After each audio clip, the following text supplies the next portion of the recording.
what is the magic of Mac? And yes, releasing OS 10 out to the PC would destroy that magic. No matter how much people argue, gripe, and complain that it wouldn't, it completely would. If you could go out and put iLife and OS 10 on a PC, that would just start chipping away at the incentive for normal people to get a Mac.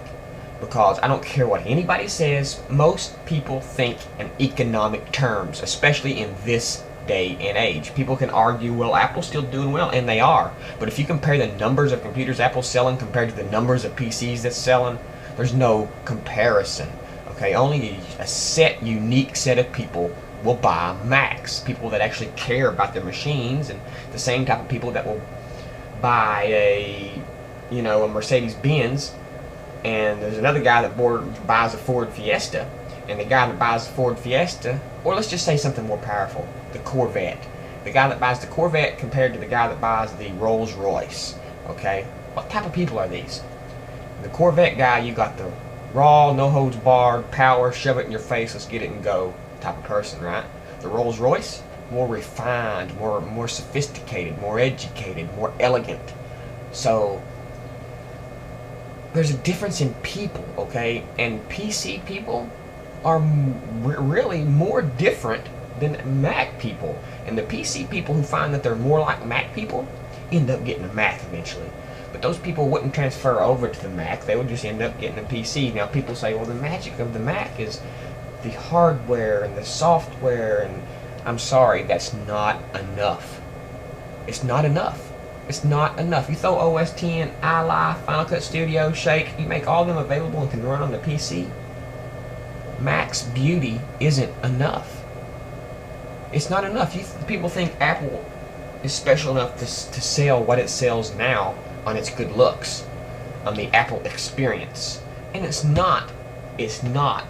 This day and age, people are more concerned about money than anything. The majority of the people, there's always people out there like me who's willing to pay for what they get. But I'm outnumbered 1,000,000 to 1, okay? 1,000,000 to 1. If there's 300 people in the United States, 10 million are like me. 290 million are like them, okay? So, no, I think releasing OS 10 and all that would kill the magic of the Mac. Now, I mean, I got a list here of why OS 10 is better. You know, we went over these a million times. Stability, multitasking, Unix underpinnings, bundled applications, drag and drop installations, built-in PDF support, system-wide keystroke capture, large icons, which are 512 by 512 when you look at them in the preview view and stuff, or leopard's cover flow rather. All these things give the Mac this little piece of magic. This little piece of magic. And no matter how much it would help Apple, no matter how much it would hurt Apple or help them or get their market share to go up, no matter about all of that, releasing OS 10 for the PC would just kill the Mac magic. It's a matter of principle. The PC guys have everything. If they want Mac, then they're going to have to buy a Mac. I am not for releasing OS 10 and giving them what they want so they don't have to buy the hardware they want. They can keep buying their shitty ass PC hardware and take our wonderful software and stick it on their hardware. It's an insult, it's a matter of principle, and I will never ever ever agree to set OS 10 free. And I think a lot of you can understand that the Mac as a package has something special about it. It's something special. I've went and bought PCs before.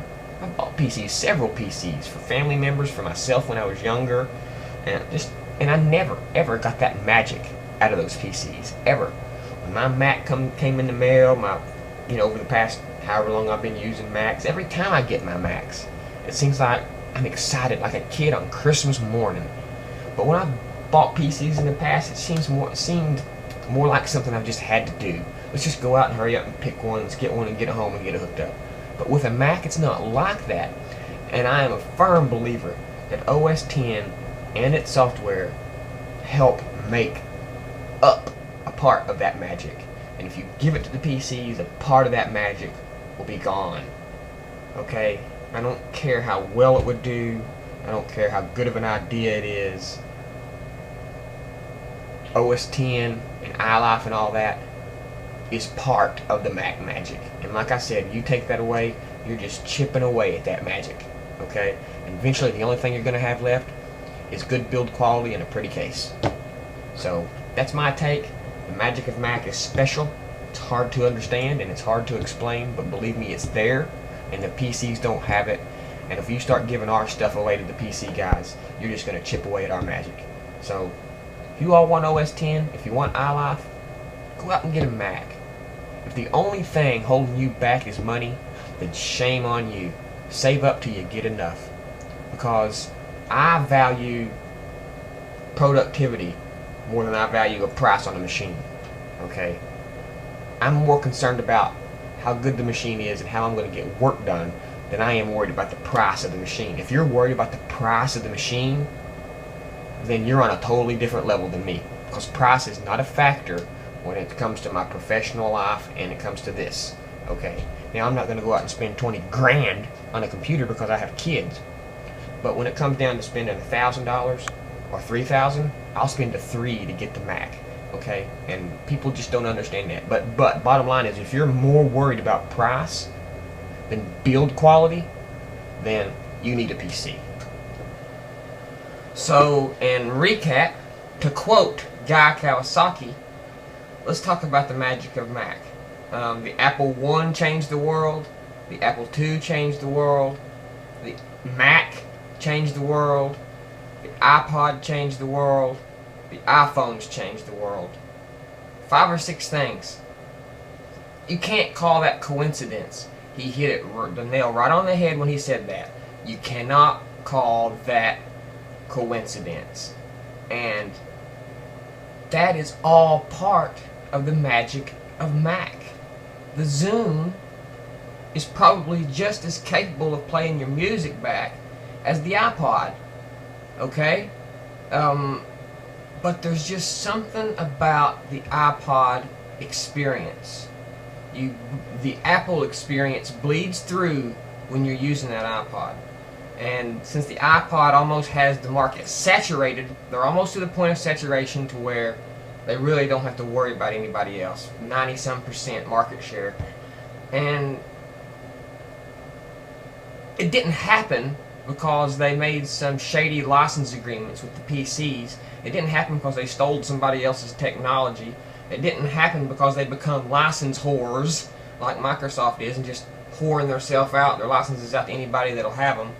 They did it the right way. They built their product, they released it, and it got popular on its own merit, not through some shady business licensing deal and all this bullshit, but on its own merits. And that you can say that for all of Apple products. They've got to where they are today on its own merits, which is something you can't really say for a lot of people. I hope when Steve goes, they find somebody that will embody the spirit of Apple instead of worrying about the bottom line. So, that's my 2 cents. OS 10.